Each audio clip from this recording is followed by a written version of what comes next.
BJP delegation ने Punjab चोण commissioner दे नाल कीती मुलाकात। जाखड़ बोले लोकल बॉडी दीआं चोणां लुटना चाहुंदी है सरकार, इसलिए ईवीएम दी थां बैलेट पेपर दे नाल चोण करवाउण दी कर रहे ने गल। दिलजीत दे मैनेजर दे घर ते फायरिंग नूं लैके सीएम मान ने घेरी बीजेपी। बोले भाजपा दे वल्लों दिलजीत ते राजनीति विच आउण दा बनाया जा रहा दवा, इनकार करन ते हुण डराया जा रहा। दिलजीत वाले मामले ते सुनील जाखड़ दा आप नूं जवाब, कहा सिद्धू मूसेवाला कतलकांड नूं भुल्ली आम आदमी पार्टी, बीजेपी ते कदे गोलियां ते कदे बॉम्ब चलाउण दे लगाए जा रहे इल्जाम। मुख्यमंत्री मान ने केंद्र खेतीबाड़ी मंत्री शिवराज सिंह चौहान दे नाल कीती मुलाकात। फसली विभिन्नता दा चुक्या मुद्दा, कहा रवायती फसलां दे गेड़ तो निकलण दे लई केंद्र करे मदद। सीएम भगवंत मान ने केंद्र मंत्री नितिन गडकरी दे नाल कीती मुलाकात। पंजाब च एनएचएआई दे प्रोजेक्ट्स नूं लैके कीती चर्चा। बोले पंजाब नूं 400 करोड़ रुपए देण दा दित्ता भरोसा। केंद्र सरकार ने झोने कपाह ते मक्की दी एमएसपी च कीता वाधा। झोने दे भाव च 72 रुपए ते कपाह दे रेट च 557 रुपए प्रति क्विंटल दा कीता इजाफा। तरनताਰਨ दे पिंड वलटोहा च पुलिस ते गैंगस्टरां दे साथियां विचाले मुठभेड़, क्रॉस फायरिंग च बदमाश होए जख्मी। एनकाउंटर तो बाद प्रभु दासूवाल दे 4 गुर्गे गिरफ्तार। मौसम ने बदली करवट, दिन छी छाया हनेरा, तेज हवाओं नाल हुई हल्की बारिश। न्यूज हेडलाइंस के प्रायोजक पतंजलि गाय का घी, माँ का भरोसा, प्यार से परोसा।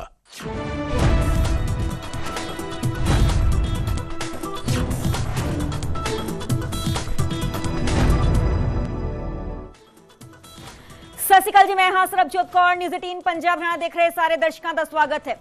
इस बुलेटिन च असीं दिन दियां 6 वड्डियां खबरां ते नज़र पावांगे। पूरे दिन च की कुछ खास रहा, की कुछ अहम रहा, असीं अपने दर्शकों नूं दस्सांगे। ते शुरुआत करते हैं खबर नंबर 6 तो, जो कि जुड़ी हुई है तरनताਰਨ दे नाल, क्योंकि तरनताਰਨ दे पिंड वलटोहा च दरअसल एनकाउंटर हुआ है। पुलिस की 4 बदमाशों नाल मुठभेड़ हुई है।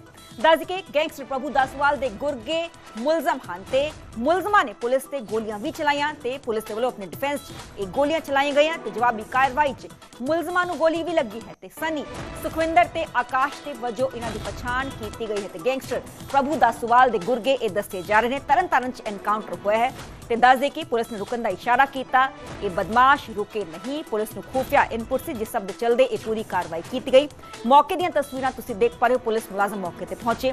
जदों एनकाउंटर तो पहला जाहिर जी गल है कि वार्निंग जरूर दी जाती है कि अपने आप को सरेंडर कर दिता जाए, पर दूसरे पासे बदमाशों ने पुलिस पार्टी से ही फायरिंग करनी शुरू कर दी।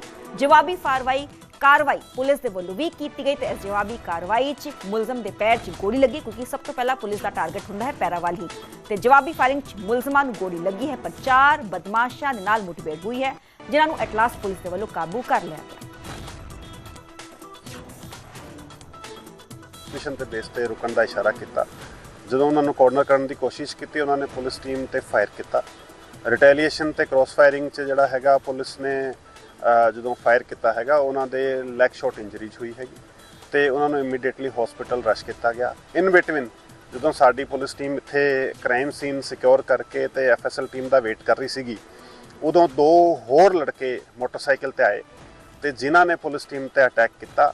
ਮੇ ਬੀ ਉਹ ਆਪਣੇ ਸਾਥੀਆਂ ਨੂੰ ਬਚਾਉਣ ਦੇ ਇਰਾਦੇ ਤੋਂ ਆਏ ਸੀਗੇ ਤੇ ਉਹ ਜਦੋਂ ਉਹਨਾਂ ਨੇ ਪੁਲਿਸ ਤੇ ਅਟੈਕ ਕੀਤਾ ਤੇ ਪੁਲਿਸ ਟੀਮ ਨੇ ਵਾਪਸ ਰਿਟੈਲੀਏਟ ਕੀਤਾ ਸੈਲਫ ਡਿਫੈਂਸ 'ਚ ਤੇ ਕ੍ਰਾਸ ਫਾਇਰ ਕੀਤਾ, ਜਿਹਦੇ ਵਿੱਚ ਉਹ ਦੂਸਰੇ 2 ਬੰਦੇ ਜਿਹੜੇ ਮੋਟਰਸਾਈਕਲ ਤੇ ਆਏ ਸੀਗੇ ਉਹ ਵੀ ਇੰਜਰਡ ਹੋਏ ਹੈਗੇ, ਜਿਨ੍ਹਾਂ ਨੂੰ ਹੁਣ ਇਮੀਡੀਏਟਲੀ ਹਸਪੀਟਲ ਰਸ਼ ਕੀਤਾ ਜਾ ਰਿਹਾ ਹੈ। ਤੇ ਹੁਣ ਰੁਕ ਲਾਂਗੇ दिन की खबर नंबर 5 ਦਾ, जो कि जुड़ी हुई है बीजेपी ਦੇ ਨਾਲ, क्योंकि चोण कमिश्नर ਨੂੰ मिलिया है बीजेपी ਦਾ डेलीगेशन। निरपक्ष चोणां करवाउण ਦੀ डिमांड की जा रही है। आम आदमी पार्टी सरकार ते गंभीर इल्जाम भी लगाए गए ने। भाजपा ने प्रक्रिया ਨੂੰ गैर कानूनी दस्या है। दस की चोणां लुटन की तैयारी कर रही है आम आदमी पार्टी सरकार। इस गल का जिक्र जाखड़ करते हुए नजर आए। लोकतंत्र का कान करन सरकार लगी हुई है। काबिले गौर है कि म्यूनसिपल कॉरपोरेशन इलैक्शंस की अनाउंसमेंट हो चुकी है। इनफैक्ट आज तो नॉमिनेशन पेपर्स फाइल करने का प्रोसेस भी शुरू हो चुका है। 13 तरीक को लेकर 16 तरीक तक इन नामजदगी पर्चे भरे जाने ने। 18 तरीक को स्क्रूटनी होनी है, पड़ताल होनी है, तो 19 तरीक को नॉमिनेशन पेपर्स वापस लैन का अखीरली तारीख है। तो 26 तरीक को ये वोटां पैन जा रही ने। इस दे नाल 29 मई को नतीजे ऐलाने जाएंगे। ये तस्वीरां कुछ देर पहला दियां, जदों कि इलैक्शन कमिशन नूं मुलाकात की गई है।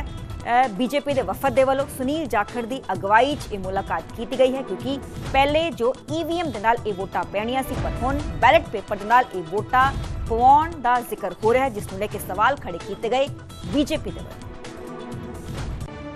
जो सरकार ने ਤਰਮੀਮ ਕੀਤੀ ਹੈ, ਜੋ ਚੇਂਜਿਸ ਕੀਤੀਆਂ, ਸਿੱਧਾ ਇੱਕੋ ਹੀ ਇਹਦਾ ਮਕਸਦ ਹੈ, ਇਲੈਕਸ਼ਨ ਲੁੱਟਣ ਦੀ ਤਿਆਰੀ ਕਰ ਲਈ ਆਮ ਆਦਮੀ ਪਾਰਟੀ ਭਗਵੰਤ ਮਾਨ ਜੀ ਦੀ ਸਰਕਾਰ ਨੇ। EVM ਜਿਹੜੀ ਇਲੈਕਟ੍ਰੋਨਿਕ ਮਸ਼ੀਨ ਸੀਗੀ, ਉਹਨਾਂ ਨੂੰ ਬਦਲ ਕੇ ਆਪਣੇ ਆਪ ਇਸ ਸਰਕਾਰ ਨੇ ਤੇ ਇਲੈਕਸ਼ਨ ਕਮਿਸ਼ਨ ਨੇ ਉਹਨੂੰ ਬੈਲਟ ਪੇਪਰਸ ਤੇ ਲੈ ਆਏ। ਇਸ ਕਿਸਮ ਦੀ ਕੋਈ ਵੀ ਚੇਂਜਿਸ ਜਾਂ ਇਲੈਕਸ਼ਨ ਅਨਾਉਂਸ ਹੋਣ ਤੋਂ ਪਹਿਲਾਂ ਆਲ ਪਾਰਟੀ ਮੀਟਿੰਗ ਸੱਦੀ ਹੈ ਇਲੈਕਸ਼ਨ ਕਮਿਸ਼ਨ, ਕੋਈ ਮੀਟਿੰਗ ਨਹੀਂ ਕੀਤੀ ਗਈ ਸਰ। ਆਹ ਜਿਹੜੀ ਚੇਂਜ ਕੀਤੀ ਹੈ ਓਵਰਨਾਈਟ, ਆਹ ਸਿੱਧਾ ਤੇ ਸਿੱਧਾ ਪੰਜਾਬ ਦੇ ਲੋਕਾਂ ਦੇ ਵੋਟ ਦੇ ਅਧਿਕਾਰ ਦੇ ਉੱਤੇ ਡਾਕਾ ਹੈ। ਪਟਿਆਲੇ ਦੇ ਅੰਦਰ ਜੋ ਕੁਝ ਦੇਖਣ ਨੂੰ ਮਿਲਿਆ, ਰਿਕਾਰਡ ਹੋਇਆ, ਉਹਦਾ ਸਾਰਾ ਕੁਝ ਆਡੀਓ ਸਾਰਿਆਂ ਦੇ ਸਾਹਮਣੇ ਆਈ, ਉਹ ਤਾਂ ਲੋਕਾਂ ਕੋਲ ਹੈ। ਅਦਰਵਾਈਜ਼ ਵੀ ਥਾਂ ਤੇ ਇਸ ਕਿਸਮ ਦੇ ਧੱਕੇ ਕੀਤੇ ਗਏ, ਉਹਨੂੰ ਦੁਹਰਾਉਣ ਦੀ ਤਿਆਰੀ ਕੀਤੀ ਜਾ ਰਹੀ ਹੈ। ਇਸ ਕਰਕੇ ਮੈਂ ਸਮਝਦਾ ਵੀ ਇਸ ਸਰਕਾਰ ਨੂੰ ਵੀ ਅਹਿਸਾਸ ਕਰਾਉਣ ਦੀ ਲੋੜ ਹੈ ਤੇ ਜੇ ਆਫੀਸਰਸ ਨੂੰ ਵੀ ਅਹਿਸਾਸ ਕਰਾਉਣ ਦੀ ਲੋੜ ਹੈ ਕਿ ਤੁਸੀਂ ਕਾਨੂੰਨ ਦੇ ਦਾਇਰੇ ਤੋਂ ਬਾਹਰ ਨਾ ਜਾਓ। ਸਮਾਂ ਲੱਗ ਸਕਦਾ ਹੈ ਪਰ ਗੱਲ ਫੇਰ ਉੱਥੇ ਆ ਜੂਗੀ, ਲੋਕ ਮਹਿਸੂਸ ਕਰਨਗੇ। ਮੈਂ ਜਿਹੜੇ ਸ਼ਬਦ ਇਸਤੇਮਾਲ ਕਰੂੰਗਾ, ਹਿਸਾਬ ਸਾਰਿਆਂ ਦਾ ਹੋਣਾ ਚਾਹੀਦਾ। ਅੱਜ ਜਿਸ ਕਿਸਮ ਦਾ ਧੱਕਾ ਹੋਰ ਕਰ ਰਹੀ ਹੈ ਆ ਸਾਰੇ ਅਫਸਰ ਸਾਹਿਬਾਨ ਵੀ, ਤੇ ਆ ਜਿਹੜੀ ਸਰਕਾਰ ਕਰ ਰਹੀ ਹੈ ਲੋਕਤੰਤਰ ਦੇ ਖਿਲਾਫ ਹੈ, ਤੇ ਬਿਲਕੁਲ ਅਸੀਂ ਡਟ ਕੇ ਇਹਦਾ ਵਿਰੋਧ ਕਰਦੇ ਹਾਂ। ਅਸੀਂ ਆਪਣੀ ਜਿਹੜੀ ਹੈ ਇਹਨਾਂ ਕੋਲ ਸਾਰੀ ਆਪਣੀ ਕੰਪਲੇਂਟ ਤੇ ਇਹਨਾਂ ਨੂੰ ਦੇ ਕੇ ਆਏ, ਬੜਾ ਇਹਨਾਂ ਨੇ ਆਪਣੇ ਤੌਰ ਤੇ ਗੱਲਾਂ ਨਾਲ ਉਸ ਨੂੰ ਚਲਾਉਣ ਦੀ ਕੋਸ਼ਿਸ਼ ਕੀਤੀ ਹੈ। ਤੇ ਹੁਣ ਰੁਕ ਕਰਾਂਗੇ ਦਿਨ ਦੀ ਖਬਰ ਨੰਬਰ 4 ਦਾ, ਜੋ ਕਿ ਜੁੜੀ ਹੋਈ ਹੈ सीएम भगवंत मान दे नाल, क्योंकि केंद्र खेतीबाड़ी मंत्री नूं मिले ने सीएम भगवंत मान मंत्री शिवराज सिंह चौहान दे नाल मुलाकात की गई दिल्ली ते सीएम मान ने फसली विभिन्नता दा मुद्दा इस दौरान चुक्या। रवायती फसलों चों निकलण दे लई केंद्र सरकार मदद करे, ये अपील सीएम भगवंत मान दे वल्लों की गई है। केंद्र खेतीबाड़ी मंत्री शिवराज सिंह चौहान दे सामने केंद्र ने सहयोग का भरोसा भी दिता है। दस दे कि सीएम भगवंत मान ने दूसरे पास नितिन गडकरी दे नाल मुलाकात की, क्योंकि अज दिल्ली पहुंचे हुए सन ते जो केंद्र ट्रांसपोर्ट मंत्री नितिन गडकरी उन्हां दे नाल भी मुलाकात की। ये तस्वीरां भी तुसीं देख पा रहे हो, शिवराज सिंह चौहान दे नाल एक पासे तस्वीर है, क्योंकि दोनों ही केंद्रीय मंत्री ने, बीजेपी के एक वड्डे आगू भी ने ते केंद्र की वजारत का हिस्सा ने। खेतीबाड़ी मंत्री शिवराज सिंह चौहान ते इस नाल ही नितिन गडकरी, दो वख-वख तस्वीरां ने। ते पंजाब च NHAI दा प्रोजेक्ट्स नूं लैके एक चर्चा भी की गई है, क्योंकि असीं केंद्र तो 170 करोड़ रुपए का फंड मंगिया सी, सीएम ने कहा, पर नितिन गडकरी ने सानू 400 करोड़ देने का भरोसा दिता है। पंजाब च वड्डे पद्धर ते सड़कों का काम भी होएगा, ये भी भरोसा दिता गया। सीएम ने कहा कि कई हाईवे हुण 4 लेन किए जाएंगे। 3-4 जो हमारी डिमांड थी उन तीनों चारों पे, खास तौर पे क्रॉप डाइवर्सिफिकेशन, क्योंकि धान जो है उसकी वजह से हमारा धरती का जो पानी है वो बहुत डार्क जोन में आधे से ज़्यादा पंजाब चला गया है। तो आने वाले दिनों में मक्का और पल्सेस और ऑयल सीड्स और साथ में सूरजमुखी वगैरह, बाजरा, कुछ ऐसी फसलों को प्रोत्साहन देने का फैसला किया गया है, जिससे किसान का पानी भी कम लगे, मेहनत भी कम लगे और उसकी इनकम भी अच्छी हो। और बाकी हाइब्रिड की 2-3 किस्में हैं जिनमें ब्रोकन चावल ज़्यादा होता है, तो उस पर एक कमेटी बनाने का फैसला किया गया है। PAU की मेंबर उसमें लिए जाएंगे। क्रॉप डाइवर्सिफिकेशन के मामले में हमने तय किया है कि चाहे वो काटन मिशन हो, दलहन मिशन हो, तिलहन मिशन हो या फिर हार्टिकल्चर की खेती हो, केंद्र और पंजाब मिलकर साथ काम करेंगे और किसान को कोई घाटा भी ना हो, डाइवर्सिफिकेशन से फ़ायदा भी हो, हमारा पानी भी बचे, हमारी मिट्टी भी बचे, जलवायु परिवर्तन के खतरों से भी हम निपट लें, इस पर साथ मिलकर हम लोग काम करेंगे। पंजाब की बाकी मांगों पर भी हमारी विस्तार से चर्चा हुई है, पहले भी और अब भी। जिस तरह के सहयोग की किसान भाई और बहनों को ज़रूरत है, पंजाब को ज़रूरत है, हम पूरी ताकत के साथ वो सहयोग करेंगे। तो एक मैं मंत्री साहब का होर धन्नवाद करूँगा कि जिहड़ा फंड हुंदा है जिहदे चों हिस्सा देना हुंदा है, CRIS, ये जिहड़ा फंड हुंदा है स्टेट का हिस्सा हुंदा है। असीं 170 करोड़ मंगिया सीगा, उन्होंने 400 करोड़ देने का वादा कर लिया कि 400 करोड़ तुहानूं इशू कर देंगे। तो असीं उहदे नाल सड़कां जिहड़ियां ने कोई होर रिपेयर होगी जां नैशनल हाईवे दे कोई होर काम जां स्टेट हाईवे दे काम ने वो असीं पूरे कर लांगे। ਤੇ ਹੁਣ ਦਿਨ ਦੀ ਖਬਰ ਨੰਬਰ 3 ਦਾ ਜ਼ਿਕਰ ਕਰਾਂਗੇ। ਕੇਂਦਰ ਦੇ ਵੱਲੋਂ ਸਾਉਣੀ ਦੀ ਫਸਲਾਂ ਦੀ MSP 'ਚ ਇਜ਼ਾਫਾ ਕੀਤਾ ਗਿਆ ਹੈ। ਦੱਸਦੇ ਝੋਨੇ, ਕਪਾਹ ਤੇ ਮੱਕੀ ਦੇ ਭਾਅ 'ਚ ਇਹ ਵਾਧਾ ਕੀਤਾ ਗਿਆ ਹੈ। ਝੋਨੇ ਦੇ ਭਾਅ 'ਚ 72 ਰੁਪਏ ਪ੍ਰਤੀ ਕੁਇੰਟਲ ਦਾ ਇਜ਼ਾਫਾ ਕੀਤਾ ਗਿਆ। ਇਸ ਦੇ ਨਾਲ ਹੀ ਨਵਾਂ ਭਾਅ 2441 ਰੁਪਏ ਤੈਅ ਕੀਤਾ ਗਿਆ ਹੈ। ਕਪਾਹ ਦਾ ਨਵਾਂ ਭਾਅ 8267 ਰੁਪਏ ਤੈਅ ਕੀਤਾ ਗਿਆ ਹੈ। ਕਪਾਹ ਦੇ ਭਾਅ 'ਚ 557 ਰੁਪਏ ਪ੍ਰਤੀ ਕੁਇੰਟਲ ਦਾ ਵਾਧਾ ਕੀਤਾ ਗਿਆ, ਜਦਕਿ ਮੱਕੀ ਦੇ ਨਵਾਂ ਰੇਟ ਹੈ 2410 ਤੇ ਮੂੰਗੀ दाल ਦਾ 8770 रुपए प्रति क्विंटल।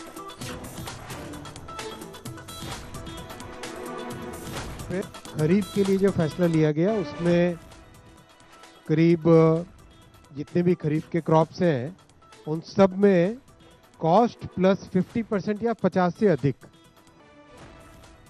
टोटल 2,60,000 करोड़ रुपए किसानों को पे आउट जाएगा इस पूरे फैसले से। और इस साल का एनुअल खरीफ प्रोक्योरमेंट होगा 824 lakh million metric ton, 824 lakh metric ton LMT। अगर हम कंपेयर करें 2004-14 के कंपैरिजन से और 14 से 26 का, तो जो किसानों को खरीफ में मिला है, मैं सिर्फ खरीफ का कंपैरिजन कर रहा हूँ, खरीफ रबी कंबाइन नहीं, केवल खरीफ का कंपैरिजन है। 2004 से 14 के दशक में 4,75,000 करोड़ रुपए किसानों को मिले थे। 2,14,000 से 2,26,000 वाला NDA 1, NDA 2, NDA 3 ये जो पीरियड है, इसमें 19 लाख करोड़ रुपए किसानों को खरीफ में मिले। किसानों के जीवन में इसके कारण एक बड़ा परिवर्तन आया है। 4 गुना ज़्यादा किसानों को NDA 1, NDA 2 और NDA 3 के दौरान दिया गया है। खरीफ का प्रोक्योरमेंट भी डबल हुआ है, जहां 4679 ये नंबर, ये सभी फसलों की एक एक करके जो आज MSP अप्रूव हुआ है वो है। सब जगह कॉस्ट प्लस 50% या 50 से अधिक जो इसमें निर्णय लिया गया है, उसमें हर जगह कॉस्ट प्लस 50% या 50% से अधिक का निर्णय लिया गया है। एक एक करके मैं सारे पढ़ लूँ या? पैडी कॉमन 2,441 रुपये पर क्विंटल, पैडी ग्रेड ए धान पैडी यानी 2,461 रुपये पर क्विंटल, ज्वार श्रीयन में आता है हाइब्रिड 4,023 रुपये पर क्विंटल, ज्वार मालदंडी 4,073 रुपीज़ पर क्विंटल, बाजरा 2,900 रुपये पर क्विंटल, रागी 5,205 रुपये पर क्विंटल, मेज़ 2,410 रुपीज़ पर क्विंटल, तूर 8,450 रुपीज़ पर क्विंटल, मूंग की दाल 8,780 रुपीज़ पर क्विंटल, उड़द 8,200 रुपीज़ पर क्विंटल, कॉटन कपास मीडियम स्टेपल 8,267 रुपये पर क्विंटल है, और कॉटन लॉन्ग स्टेपल 8667। तो ਹੁਣ ਜ਼ਿਕਰ ਕਰਾਂਗੇ ਖਬਰ ਨੰਬਰ 2 ਦਾ, ਜੋ ਕਿ ਜੁੜੀ ਹੋਈ ਹੈ ਨੀਟ ਮੈਡੀਕਲ ਐਂਟਰੈਂਸ ਐਗਜ਼ਾਮ ਦੇ ਨਾਲ, ਕਿਉਂਕਿ ਬੀਤੇ ਕੱਲ੍ਹ ਹੀ ਇਸ ਪ੍ਰੀਖਿਆ ਨੂੰ ਰੱਦ ਕਰ ਦਿੱਤਾ ਗਿਆ ਕਿਉਂਕਿ ਪੇਪਰ ਲੀਕ ਹੋਣ ਦਾ ਮਾਮਲਾ ਸਾਹਮਣੇ ਆਇਆ ਸੀ। ਕਈ ਗ੍ਰਿਫਤਾਰੀਆਂ ਇਸ ਪੂਰੇ ਮਾਮਲੇ 'ਚ ਹੋ ਚੁੱਕੀਆਂ ਨੇ। ਦਿੱਲੀ 'ਚ ਨੈਸ਼ਨਲ ਟੈਸਟਿੰਗ ਏਜੰਸੀ ਹੈੱਡਕੁਆਟਰ ਦੇ ਬਾਹਰ ਪ੍ਰਦਰਸ਼ਨ ਕੀਤਾ ਗਿਆ। NTA ਹੈੱਡਕੁਆਟਰ ਦੇ ਬਾਹਰ ABVP ਨੇ ਇਹ ਰੋਸ ਆਪਣਾ ਜ਼ਾਹਰ ਕੀਤਾ। ਨੀਟ ਪੇਪਰ ਲੀਕ ਦੇ ਵਿਰੋਧ 'ਚ ਪ੍ਰਦਰਸ਼ਨ ਕੀਤਾ ਗਿਆ। ਜੋ ਵਿਦਿਆਰਥੀ ਸੀ ਬੈਰੀਕੇਡਸ ਦੇ ਉੱਪਰ ਚੜ੍ਹ ਗਏ, ਰੋਸ ਉਹਨਾਂ ਨੇ ਜ਼ਾਹਰ ਕੀਤਾ। ਬੈਰੀਕੇਡਸ ਲਗਾ ਕੇ ਪ੍ਰਦਰਸ਼ਨਕਾਰੀਆਂ ਨੂੰ ਰੋਕਣ ਦੀ ਕੋਸ਼ਿਸ਼ ਦੂਸਰੇ ਪਾਸੋਂ ਪੁਲਿਸ ਦੇ ਵੱਲੋਂ ਕੀਤੀ ਗਈ। ਕਾਬਲੇ ਗੌਰ ਹੈ ਕਿ 3 ਤਰੀਕ ਨੂੰ ਪ੍ਰੀਖਿਆ ਹੋਈ ਸੀ, ਪਰ ਨੀਟ ਜੋ ਐਗਜ਼ਾਮ ਹੋਇਆ ਸੀ ਮੈਡੀਕਲ ਐਂਟਰੈਂਸ ਐਗਜ਼ਾਮ, ਉਹ ਲੀਕ ਹੋ ਗਿਆ। ਇਸ ਦਾ ਜਾਣਕਾਰੀ ਮਿਲੀ ਤੇ ਉਸ ਤੋਂ ਬਾਅਦ ਬੀਤੇ ਕੱਲ੍ਹ ਨੈਸ਼ਨਲ ਟੈਸਟਿੰਗ ਏਜੰਸੀ ਦੇ ਵੱਲੋਂ ਐਗਜ਼ਾਮ ਕੰਡਕਟ ਕਰਵਾਇਆ ਜਾਂਦਾ ਹੈ। ਇਸ ਐਗਜ਼ਾਮ ਨੂੰ ਹੀ ਕੈਂਸਲ ਕਰ ਦਿੱਤਾ ਗਿਆ, ਰੱਦ ਕਰ ਦਿੱਤਾ ਗਿਆ। ਨਵੀਂ ਤਰੀਕ ਦਾ ਐਲਾਨ ਕੀਤਾ ਜਾਏਗਾ।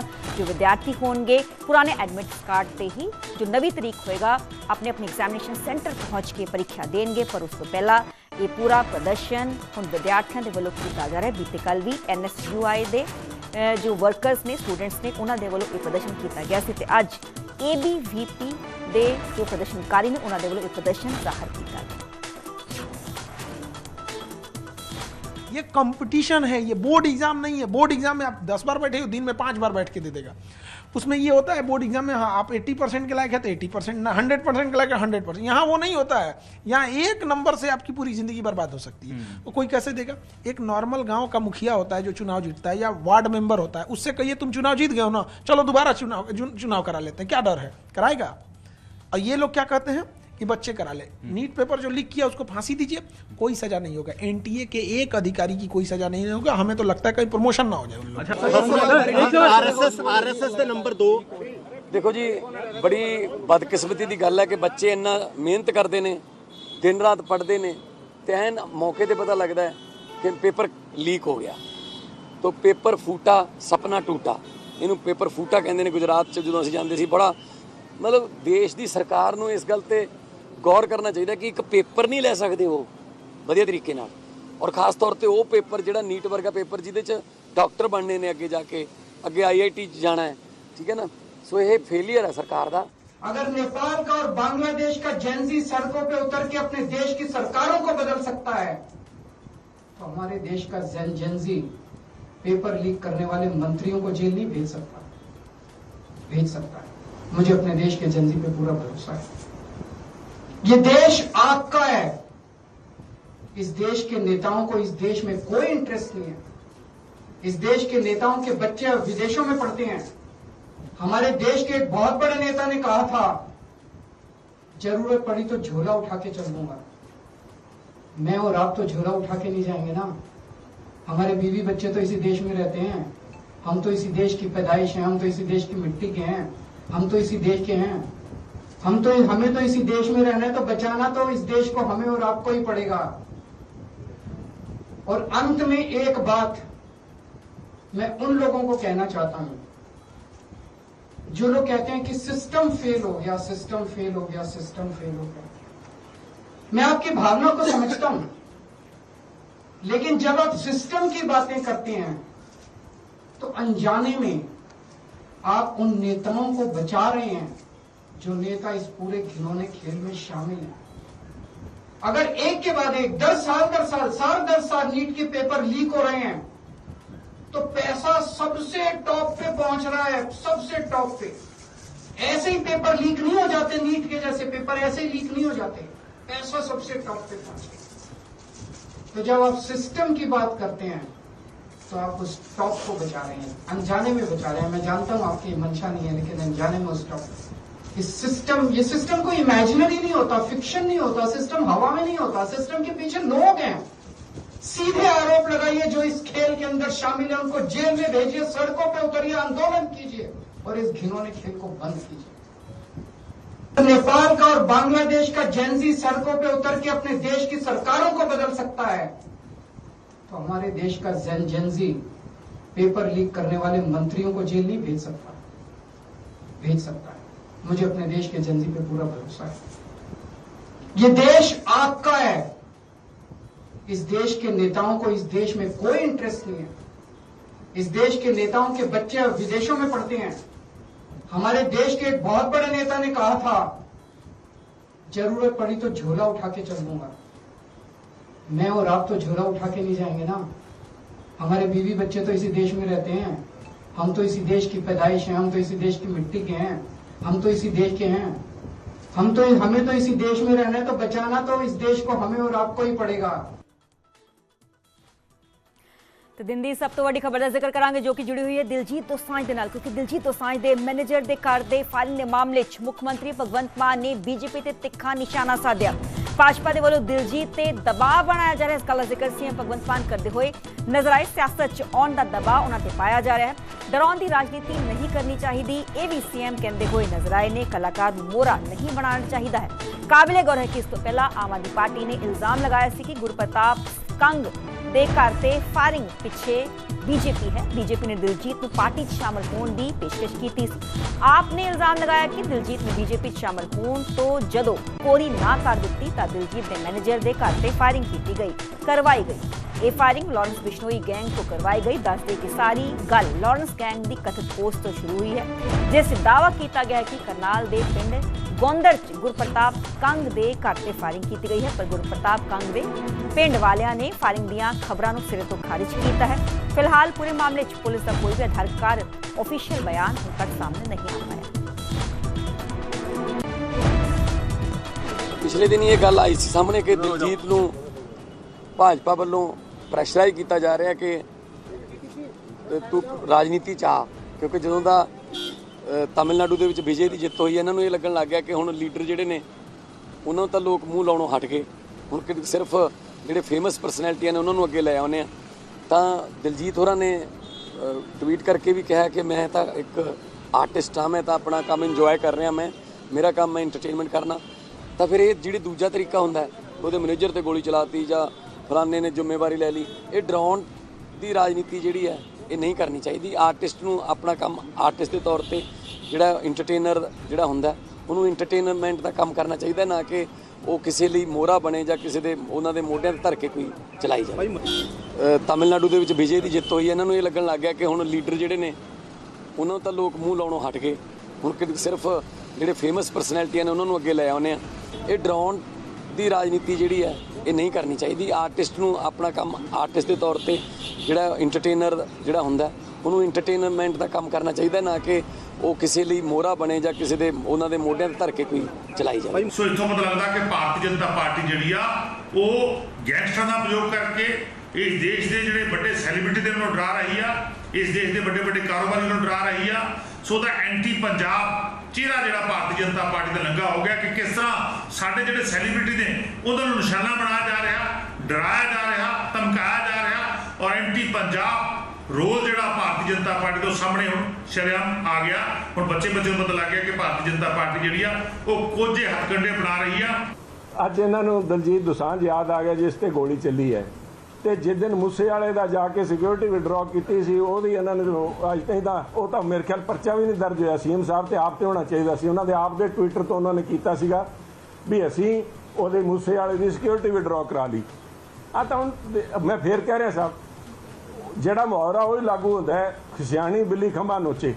ਹੁਣ ਡਾਊਨਗ੍ਰੇਡ ਹੋ ਗਏ, ਪਹਿਲਾਂ ਕਹਿ ਰਹੇ ਸੀ ਬੀਜੇਪੀ ਬੰਮ ਚਲਾ ਰਹੀ ਹੈ, ਹੁਣ ਗੋਲੀਆਂ ਤੇ ਆ ਗਏ, ਕੱਲ ਕਹਿ ਦੇਣਗੇ ਰੋੜਾ ਮਾਰ ਕੇ ਤੁਰ ਗਏ ਜੀ, ਸਾਡੇ ਇੱਥੇ ਵਟਾ ਮਾਰ ਕੇ ਤੁਰ ਗਏ।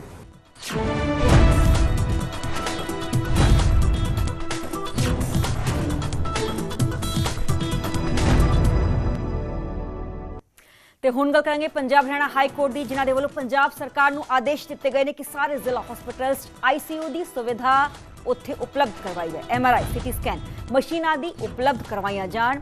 ਹਾਈ ਕੋਰਟ ਨੇ ਪੰਜਾਬ ਸਰਕਾਰ ਨੂੰ 2 ਮਹੀਨੇ ਦਾ ਸਮਾਂ ਦਿੱਤਾ ਹੈ। ਦੱਸ ਕੇ ਡਾਕਟਰਸ ਦੀ ਖਾਲੀ ਵੈਕੈਂਸੀਜ਼ ਭਰਨ ਦੇ ਵੀ ਆਦੇਸ਼ ਦਿੱਤੇ ਗਏ ਨੇ। ਲੋਕਾਂ ਨੂੰ ਸਿਹਤ ਸੁਵਿਧਾ ਦੇਣੀ ਸਰਕਾਰ ਦੀ ਜ਼ਿੰਮੇਵਾਰੀ, ਇਸ ਗੱਲ ਦਾ ਜ਼ਿਕਰ ਹਾਈ ਕੋਰਟ ਦੇ ਵੱਲੋਂ ਕੀਤਾ ਗਿਆ।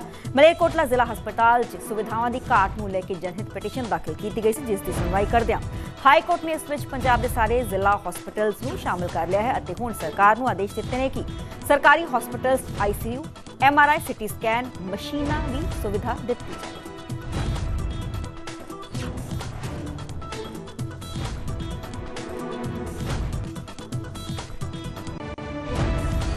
ਅਸੀਂ ਸਵਾਗਤ ਕਰਦੇ ਹਾਂ ਜੀ ਇਸ ਚੀਜ਼ ਦਾ। ਅਸੀਂ we are already on track. ਸਾਡੇ CT ਸਕੈਨ ਸਾਰੇ ਜ਼ਿਲ੍ਹਾ ਹਸਪਤਾਲਾਂ ਵਿੱਚ, ਜਿਹੜੇ ਹਾਈਵੇ ਦੇ ਉੱਤੇ ਜਿਹੜੇ ਹੈਗੇ ਆ ਸਬ ਡਿਵੀਜ਼ਨ ਹਸਪੀਟਲ ਜਿਵੇਂ ਖੰਨਾ ਹੈਗਾ, ਉਹਨਾਂ ਦੇ ਵਿੱਚ ਆਲਰੇਡੀ ਅਸੀਂ CT ਸਕੈਨ ਲਾਤੇ ਹੋਏ ਆ। MRI ਸਾਡਾ ਤਕਰੀਬਨ ਅੱਧੇ ਜਿਹੜੇ ਡਿਸਟ੍ਰਿਕਟ ਹਸਪੀਟਲ ਆ ਜੋ ਉਹਨਾਂ ਨੇ ਕਿਹਾ ਉਹਦੇ ਵਿੱਚ ਹੋ ਗਿਆ। ਜਿਹੜੀ ਉਹਨਾਂ ਨੇ ਕਿਹਾ ਹੈਗਾ 2 ਮਹੀਨੇ, ਮੈਂ ਉਸ ਤੋਂ ਪਹਿਲਾਂ ਅਸੀਂ ਵਿਦਨ ਉਸ ਟਾਈਮ ਫਰੇਮ ਦੇ ਵਿੱਚ। ਬਟ ਮੈਂ ਇੱਕ ਬੇਨਤੀ ਜ਼ਰੂਰ ਕਰਦਾ ਕਿ ਜਿਹੜੀਆਂ ਹਾਈ ਕੋਰਟ ਦੀਆਂ ਜਿੰਨੀਆਂ ਵੀ ਡਾਇਰੈਕਸ਼ਨਸ ਹੁੰਦੀਆਂ ਉਹ ਐਪਲੀਕੇਬਲ ਹੋਣੀਆਂ ਚਾਹੀਦੀਆਂ ਹਰਿਆਣੇ ਦੇ ਵਿੱਚ ਵੀ, UT ਦੇ ਵਿੱਚ ਵੀ। ਔਰ ਕਿਉਂਕਿ ਪਿਛਲੀ ਵਾਰੀ ਜਦੋਂ ਸਾਡਾ ਇੱਕ NRI ਕੋਟੇ ਦਾ ਸੀਟ ਸੀਗਾ, ਅਸੀਂ ਕਿਹਾ ਸਾਨੂੰ ਹਰਿਆਣਾ ਪੈਟਰਨ ਦਿਓ, ਸਾਨੂੰ ਤਾਂ ਉਹਨਾਂ ਨੇ ਮਨਾ ਕਰਤਾ। ਹਰਿਆਣੇ ਵਿੱਚ ਅਜੇ ਵੀ ਉਹੀ ਸਕੈਂਡਲ ਚੱਲਦਾ ਪਿਆ ਕਿ ਉੱਥੇ NRI ਦੇ ਜਿਹੜਾ ਵੀ ਰਿਸ਼ਤੇਦਾਰ ਹੈ ਜੋ ਤੋਂ ਮਰਜ਼ੀ ਪੈਸੇ ਲੈ ਕੇ ਸੀਟਾਂ ਦੇ ਰਿਹਾ।